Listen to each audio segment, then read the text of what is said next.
Hi, I'm Ofir, founder of Decentralize. We're here with Vitalik Buterin, founder of Ethereum. I'm going to ask him a few questions today. So Vitalik, first question. Do you feel that potentially every industry and business could become decentralized? How big do you think this is going to be?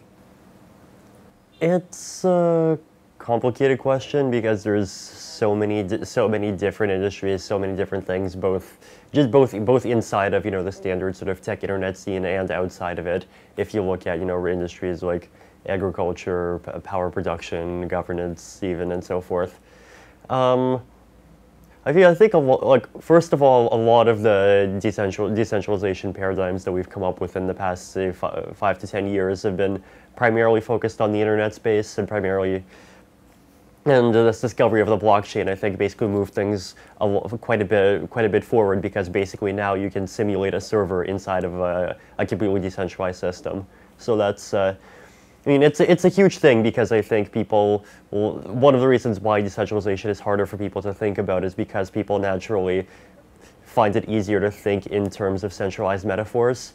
And the blockchain is just sort of a perfect hack to get around that, because the metaphor is completely centralized. It's a database, but then the whole system is actually completely distributed all around the world. And, we've seen quite a bit of progress from there. So from here on, I think, for things inside the internet, quite a lot of them easily could be. So, I've presented a lot about these ideas around incentivized mesh networking, around distributed file storage, and so forth. And potentially they're very promising and very good ideas, because you could have basically it's an open standard, and it's a system where even the existing players can come in and participate. So, do you feel that the heads of the industry, the people leading these businesses today, are they aware of this? Are they preparing themselves? 60% of the U.S., I think, at least is aware of Bitcoin, and that's gotta include over 80% of highly technical people. So I don't think there's anyone who's not aware of Bitcoin or of decentralization. The question is, do they realize how large this is? Or alternatively, of course, do they correctly predict that this whole thing is a fad and we're the crazy people? So if it is not a fad and we're not crazy people, then I think a lot of them are still pretty much in the complacent phase. That are just, oh, let me not bother about this. I'm just gonna keep running my business the way I've ran it for the past 50 years, or well, in this case, for the past 5 to 10 years. But it's the same thing. I think it's going to be a similar story to the way the music industry got reformed by things like BitTorrent and YouTube and so forth. It's people who are in comfortable positions. They don't necessarily want to expand and grow their empires at all costs, but they do generally wants to be comfortable. And if there's a small itch, fine, they'll try and ignore it for as long as they can. They're comfortable enough. And eventually, if this grows big enough, then at some point they'll start taking it seriously. At some point, the first thing they'll do is they'll probably start just bumping up the quality of their services, bumping down their margins, and so forth. Like Dropbox is going to probably, I think, go down by about 90% per 100 gigs, even relative to Moore's Law over the next decade.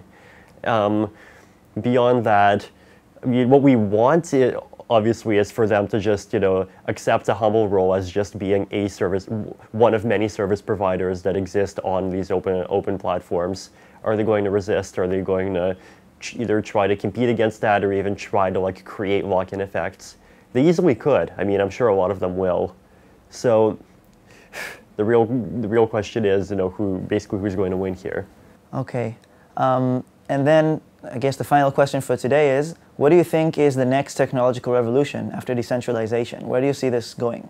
The stuff that I care about, aside from this crypto thing, is basically everything to do with the singularity. Artificial intelligence, medicine, extending the human lifespan to a proper number like 2,000 years. Ideally 10 to the 42.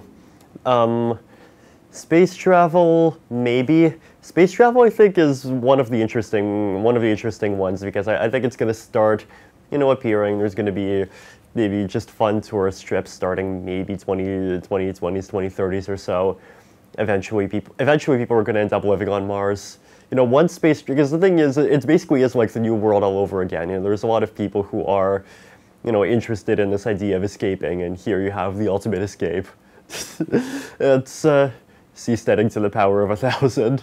So the consequence that I'm going to actually see out of space travel is really interesting because for the past 10,000 years, basically, the history of human progress has been a history where the ratio between the speed of travel divided by the speed of communication has been increasing, right? So, maybe 10,000 years ago, we were able, actually, yeah, 10,000 years ago, we were able to communicate relatively far distances, but then we could only travel like a very small amount, right?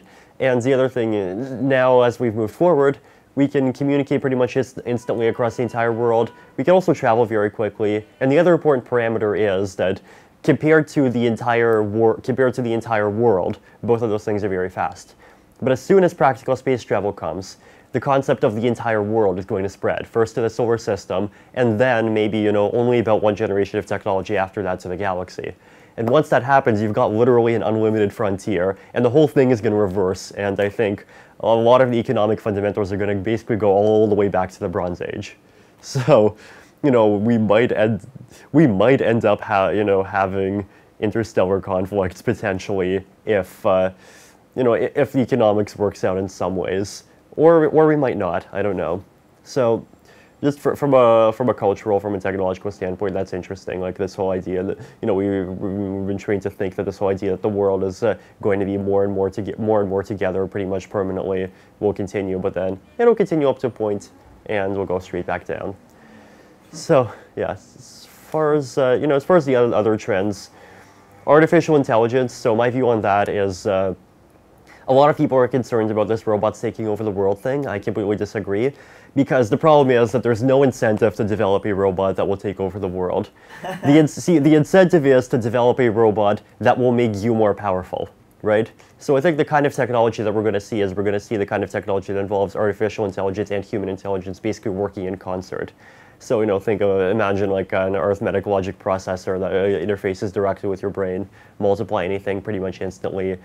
You could remember pretty much any place in the world, and it really would be Google Street View, but the interface will look like it's just your memory.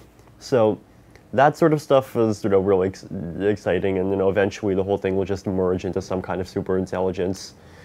Although on the other hand, Robin Hanson has this really interesting and dark idea that once we invent a way of uploading our minds to a computer, the cost of human reproduction is going to be trivial. It's just like a copy operation. CP minus R human 1 to /human 2, and the problem there is that once reproduction becomes trivial, we're basically going to have a Malthusian crisis. So there's going to be a huge overpopulation, and wages are going to drop literally to subsistence levels.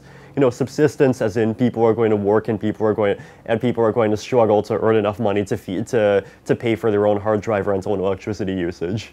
So that's a pretty interesting and dark scenario there. I hope it doesn't happen. Hopefully space travel fixes it. Yeah. All right, man. Thanks. Yeah. All right, that's it for today. I'm Ofir from Decentralize magazine. Thank you for joining us, and see you next time.